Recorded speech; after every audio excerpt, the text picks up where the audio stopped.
வணக்கம் ஸ்ரீ குபேரன் டிவி நேயர்களுக்கு லக்ஷ்மண அன்பு வணக்கங்கள். இப்போ நான் பார்க்க போகிறது வார ராசி பலன் 5ஆம் தேதியிலேருந்து 14ஆம் தேதி வரை எப்படி இருக்குன்னு பார்ப்போம். ஸோ இதுலேருந்து பார்க்கும்போது எப்போதுமே சொல்கிறது தான், ஸோ லக்னத்துக்கு பாருங்கள் ராசியை பார்ப்பதை விட, ஸோ மகர லக்னம் விருச்சிக ராசினும் போது விருச்சிக ராசிக்கு பலனை பார்ப்பதை விட மகர ராசிக்கான பலன்களை பார்க்கும்போது அது பர்ஃபெக்டாக வரும். அது மட்டும் இல்லை, ஒரு பேப்பரில் வந்து தசா புத்தி அந்தரங்கள், ஸோ இதை வந்து பர்ஃபெக்டாக எழுதி வச்சுக்கோங்க.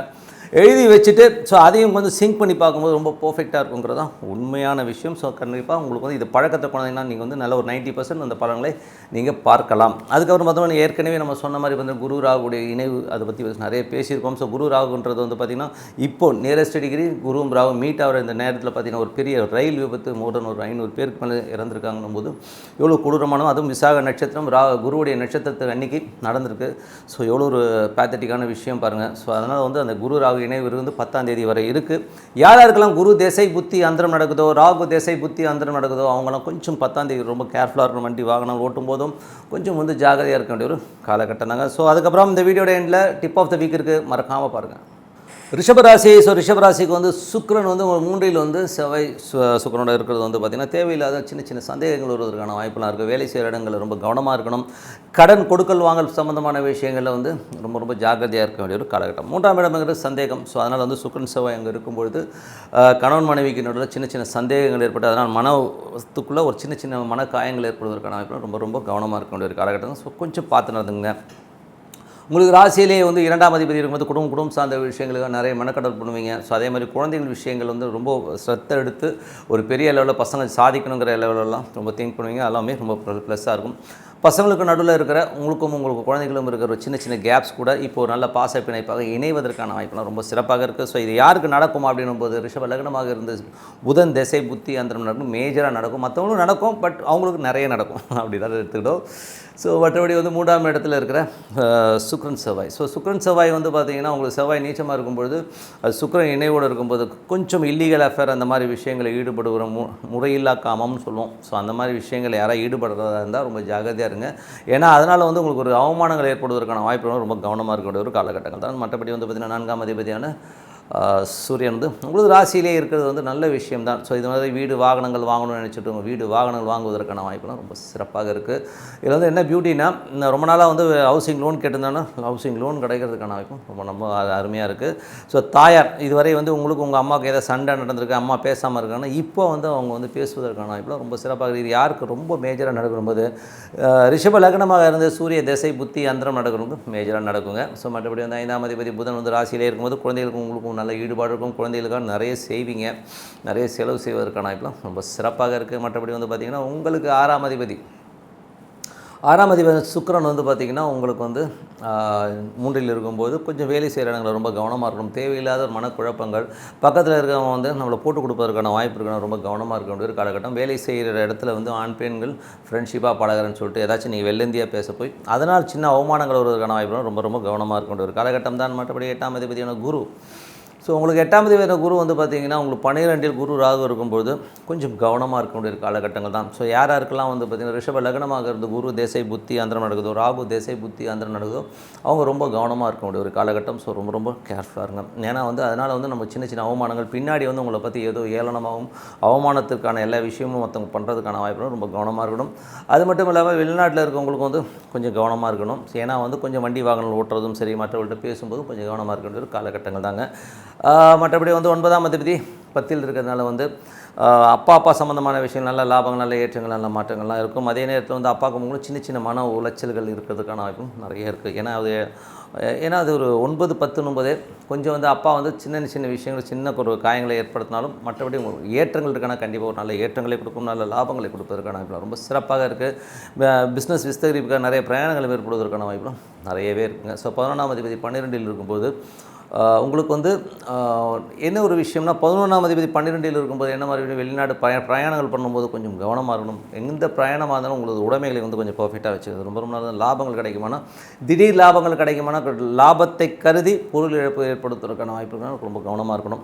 அது வந்து பார்த்திங்கன்னா யாராக இருக்கலாம், குரு தேசை புத்தி அந்தரம் நடக்குது, ராகு தேசை புத்தி அந்தரம் நடக்குது, அவங்க வந்து 10ஆம் தேதி வரை ரொம்ப ரொம்ப கேர்ஃபுல்லாக இருக்கிற ஒரு காலகட்டங்கள் தாங்க. மற்றபடி எல்லாமே சிறப்பு தான். என்னை பொறுத்தவரை இறை பக்தி, ஸோ இறைவனோட வந்து நம்ம ஒரு ரிலேஷன்ஷிப் இருக்கணுங்க. ஸோ தேவையில்லாமல் வந்து எப்படி வந்து கச்சாமுச்சா என்னென்னோ போகிறோம் வரோம். ஸோ யாருக்கோ வந்து ரசிகர்களாக இருந்து பாலாபிஷேகம் பண்ணுறோம், கண்டுக்கு அதால் பார்க்கக்கூட முடியாது, அவங்க பின்னாடிலாம் சுற்றின்னு இருக்கும். ஸோ இறைவனை வந்து சரணடைங்க, அது எல்லாமே உங்களுக்கு வந்து நல்ல விஷயத்தை கொடுக்கும். எதுக்குன்னா தேவையில்லாத விஷயங்களில் வந்து நம்ம வந்து ஒரு நேர விரயம் பண்ணாமல் இறைவனை மனதார பிரார்த்தனை பண்ணும். கண்டிப்பாக நம்ம வந்து வாழ்க்கை வந்து அடுத்த லெவலுக்கு போகும். 3 வேளை சாப்பாடு, 1 வேளை தூக்கம் எப்படி முக்கியமோ அந்த மாதிரி வந்து இறை வழிபாடு ரொம்ப ரொம்ப முக்கியம். ஸோ அதனால் இறைவனை வழிபாடு பண்ணுங்கள். டிப் ஆஃப் த வீக்கில் இப்போ நம்ம பார்க்க போகிறது, எனக்கு எப்போ நல்ல காலம் வரும் கெட்ட காலம் அப்படின்னு தெரியலங்க அப்படின்னு சொல்லிட்டு நிறைய பேர் சொல்லலாம். ஸோ இதில் வந்து மேஜராக வந்து இடம்பெற ஒரு நல்ல விஷயம் என்னென்னா, அது தசா புத்தி அந்தரங்களை பேஸ் பண்ணி தான் வந்து ஒரு நல்லதோ கெட்டதோ வந்து டிசைட் ஆகும். ஸோ இதில் வந்து அது மேஜராக புரிஞ்சுக்கணும். ஸோ இது ஜென்ரலாக வந்து இப்போ நம்ம ராசி பலன் பார்க்கும்போது கெட்டதுன்னா எல்லாருக்குமே கெட்டது நடக்காது. அந்த தசா புத்தி அந்தரங்கள் நடக்கிறவங்களுக்கு தான் வந்து அதை எஃபெக்ட் பண்ணும். அதுவும் வந்து எப்படி எஃபெக்ட் பண்ணுன்னா, கோச்சாரத்தில் அந்த கிரகங்கள் வந்து தவறான இடங்களில் போகும்போது அந்த எஃபெக்ட் கொஞ்சம் ஜாஸ்தி இருக்கும். மற்றபடி வந்து ஒரு பெரிய எஃபெக்ட் கொடுக்காதுங்கிறது தான் உண்மையான விஷயம். அதே மாதிரி வந்து நட்சத்திரங்கள், ஸோ நீங்கள் ஒரு திசை நடக்குதுன்னு வச்சுக்கோமே, அந்த நட்சத்திரத்துடைய பாதாசாரங்கள் ரொம்ப மெயினாக வரும். ஸோ நட்சத்திரங்கள் அது வந்து நமக்கு டே டு டே லைஃப்பில் வந்து ரிஃப்ளெக்ட் ஆகிறத கண்டிப்பாக பார்க்கலாம். ஸோ உதாரணம் சொல்ல போனால், ஒருத்தருக்கு வந்து அஷ்டமாதிபதி திசை நடக்குதுன்னா, ஐயோ அஷ்டமாதிபதி திசையை வந்து டோட்டலாக வந்து அவர் வந்து கவுத்து விட்ருவோம், அதாகிடும் இதாகிடும்னு சொல்கிறதுலாம் தப்பான விஷயம்.